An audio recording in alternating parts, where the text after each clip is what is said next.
Hello दोस्तों, veterans, नमस्कार। आज मैंने इस वीडियो से पहले बताया था कि हमारा जो XP-62 का केस माननीय सुप्रीम कोर्ट में इंटरवेंशन एप्लीकेशन के रूप में लगा हुआ था, वो इंटरवेंशन एप्लीकेशन के रूप में वो स्वीकार नहीं हुआ।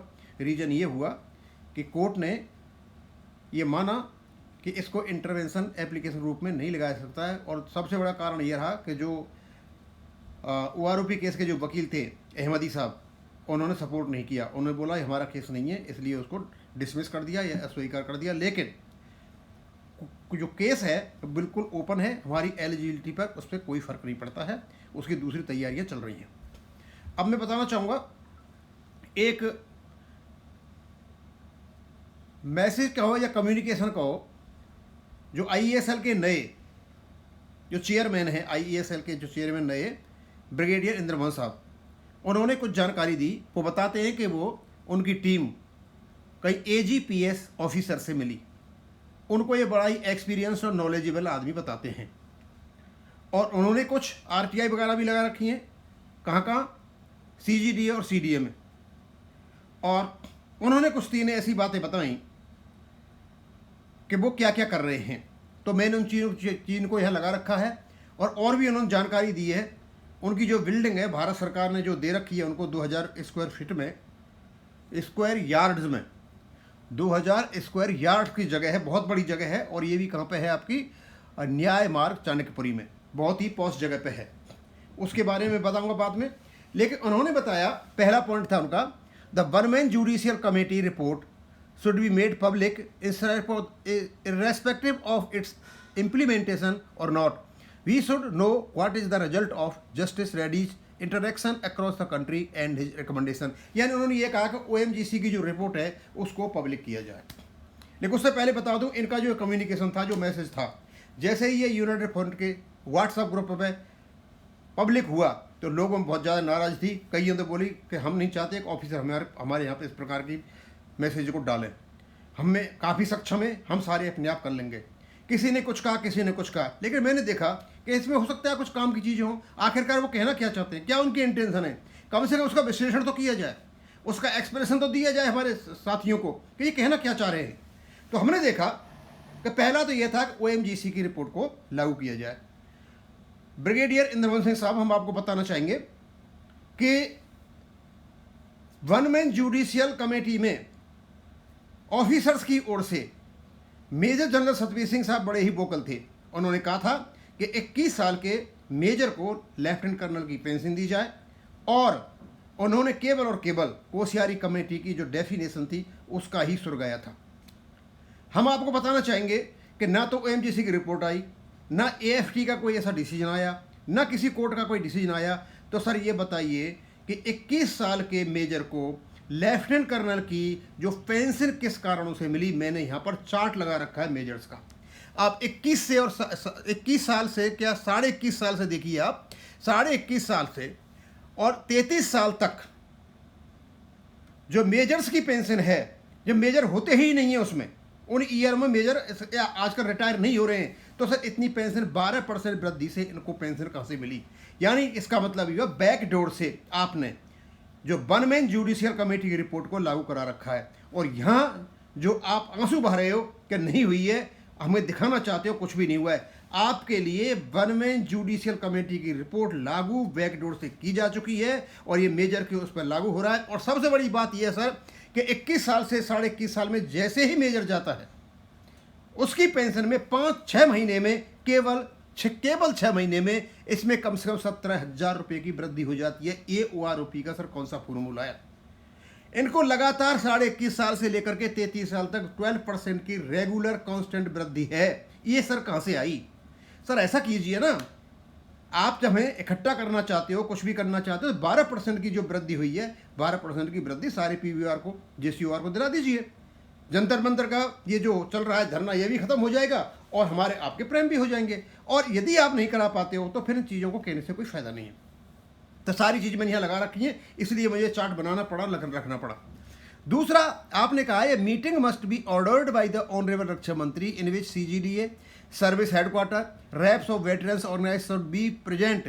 Nothing will move forward till this is done. आपका ये सुझाव बहुत अच्छा है, क्योंकि ये जो OROP-2 की विसंगतियां हैं, जब तक MOD, CGDA, PCDA ये नहीं बैठेंगे हमारे साथ और ये नहीं बताएंगे कि OROP के नोटिफिकेशन को इस प्रकार लागू किया है, तब तक ये मामला नहीं शांत होने वाला है। यदि आप इसको करा सको तो बहुत अच्छा है, अदरवाइज अब तक भारत सरकार की आंख खुल जानी चाहिए थी। 57 दिन से जंतर मंतर पर लोग बैठे हुए हैं, रात और दिन उन्हें एक कर रखी है, अपना खून पसीना बहा रहे हैं और पूरे देश में सारे सैनिक संगठन रात और दिन रैली कर रहे हैं, लेकिन गवर्नमेंट के कान पर जूं तक नहीं रेंग रही है। रीजंस हमें पता नहीं है। तीसरा पॉइंट दिया था आपने, basis of MSP needs clarification, we feel it should be a percentage of basic pay. Sir आप ठीक है, आप MSP का ये कहो ना कि हमें जो MSP मिलती है वो उतनी हमें मिलनी चाहिए, वो आप नहीं कहोगे, लेकिन आपने ये सारे पॉइंट डालने के बाद आप कहते हो कि ये बेसिक पे के परसेंटेज के अनुसार होनी चाहिए। तो इसका मतलब ये हुआ कि आपने जितना भी ये ड्रामा किया, जितना भी नैरेटिव सेट किया, आप चाहते हो कि हमारा समर्थन दें हम आपको, मतलब ये परसेंटेज बेस होनी चाहिए। जिस प्रकार आप डिसेबिलिटी में लेकर के बैठ गए थे, मतलब स्लैब सिस्टम से आपने डिसेबिलिटी को परसेंटेज बेस में हमारे समर्थन से करा लिया, हमारे JCOR को नुकसान हो गया, आपको फ़ायदा हो गया। आपको 27,000 से ज़्यादा पेंशन नहीं हो सकती थी, लेकिन आज आपको 70,000, 80,000 ज़्यादा जो पेंशन आ रही है, यानी 1 लाख पर पहले 27,000 से ज़्यादा नहीं होती, आज 1 लाख पर 100% के लिए आपको 60,000 पेंशन मिल रही है, यानी 33,000 का फायदा हमसे। तो आप चाहते हो हम ये आपसे ये कहें कि नहीं ये परसेंटेज बेस होनी चाहिए? मैंने परसेंटेज बेस का ही बना रखा है सर। परसेंटेज बेस का ये है, आप देख लीजिए, सिपाही से लेके मैंने मेजर जनरल तक लगा रखा है। अब है तो ये ब्रिगेडियर तक। अब मेजर जनरल का इसलिए है क्योंकि जब इनका नोशनल पे कैलकुलेशन होता है तो उसमें MSP का कैलकुलेशन होता है, तो ऑटोमेटिक दे रखी है उसमें। आप ये नहीं कहना कि मेजर जनरल को MSP नहीं मिलती है। अब जब मैं 10% से लगाया तो कंडीशन ये है, लाल में आ रही है। 20% से लगाया मैंने तो 20% से सिपाही और नायक की जो MSP उतनी भी नहीं होती है जितनी वर्तमान में 5200 मिल रही है। लेकिन सर पता है आपको, लेफ्टिनेंट कर्नल की जो MSP है वो 15,500 से 23,340 हो जाती है, कर्नल की 25,140 हो जाती है, ब्रिगेडियर की 27,920 हो जाती है, और मेजर जनरल का जो नोशनल फिक्सेशन में जो कैलकुलेशन होगा वो 28,800। यानी आप चाहते हो कि हम ये कहें कि जो MSP है वो परसेंटेज बेस्ड हो, जिससे आपकी MSP और बढ़ जाए और हमारी डाउन हो जाए। वाह साहब, क्या फॉर्मूला लेकर के आए हो आप? ऐसे फॉर्मूले साहब मत लाइए, इन सब चीज़ों से हम अवगत हो चुके हैं। और बड़ी बात, आपको लग रहा है कि हाँ हमारी बेस जो MSP है ऑफिसर्स के बराबर हो सकती है, क्योंकि उलूल जुलूल प्रकार के जो है रीजन्स आ रहे हैं। कोई कहते हैं हमारी सर्विस ज़्यादा होती है इसलिए हम 15,500 चाहिए, ये जल्दी चले जाते हैं, इनकी कम होनी चाहिए। अरे सर आपको तो OROP होनी नहीं चाहिए, आपकी बनती ही नहीं है, और ये उनके लिए है जो जल्दी सर्विस करके आ जाते हैं, ये उनके लिए कंपेंसेशन था, आपके लिए नहीं था। अब मुझे सर ऐसा लगता है कि आपने सब कुछ देने के बाद, काफ़ी हेक्टिक प्रोग्राम बनाने के बाद, काफ़ी मेहनत करने के बाद, मुझे ऐसा लग रहा है आपके दिमाग में कहीं एक डर है सर, और वो डर आपने यहाँ निकाल दिया। आप कहना तो ये चाहते थे कि आप सिद्ध करना चाहते कि आप गवर्नमेंट के पिट्ठू नहीं हो, लेकिन यहाँ आप दूसरी बात कह गए। इस चीज़ को ऑर्गेनाइजेशंस RTI के माध्यम से लेने वाले थे, जो चीज़ आप यहाँ ऑटोमेटिक ही कह गए। आप कहते हो कि आपके पास गवर्नमेंट का दिया हुआ कितना 2000 स्क्वायर यार्ड्स जगह है, पॉश जगह पर 9 न्याय मार्ग चाणक्यपुरी में, जिसमें आप अपना दफ्तर बना करके बैठते हो। ये ऑफिसर्स के लिए नहीं है, ये एक्स सर्विसमैन के लिए है। ऑर्गेनाइजेशन बना करके ISL का बैठे हो, आप यहाँ पर खुद ही स्वयं अपना संरक्षण करते हो और यहाँ बैठ जाते हो, लेकिन आपने कभी भी यहाँ पर किसी भी JCOR को नहीं बैठने दिया। आप स्वयं बैठते हो और इस पर काबू करके बैठ गए हो। अब क्योंकि OROP-2 के बाद मामला बदल चुका है, आपकी स्ट्रेंथ डाउन आ चुकी है। अब केवल और केवल इस बिल्डिंग पर उनका अधिकार होगा जिनकी स्ट्रेंथ है। स्ट्रेंथ 97% JCOR की है। कहीं ऐसा तो नहीं लग रहा है सर आपको कि ये बिल्डिंग कहीं JCOR तो नहीं छीन लेंगे? और भी 2-4 जगह हैं दिल्ली में, वहाँ भी लोगों का जगह जा रहा है। हो सकता है आपकी बिल्डिंग के खाली करने के लिए या हैंडओवर करने के लिए हमें जल्दी ही कोई आपको नोटिस आ जाए। एनीवे, लोगों में ऐसी चर्चा है, मैं तो कह नहीं रहा। और आपने यह भी बताया फंड कहाँ कहाँ से आए, यानी फंड भी आपने नहीं लगाए। फंड भी ब्रिटिश सरकार से मिले, भारत सरकार से मिले, टाटा बिरला से मिले, चाहे किसी से मिले, आपने नहीं लगाए। यानी इस बिल्डिंग पे आपका अधिकार किस कारण से है जहां आप आराम से बैठते हो? ये बिल्डिंग तो सारे के सारे एक्स सर्विसमैन के लिए है।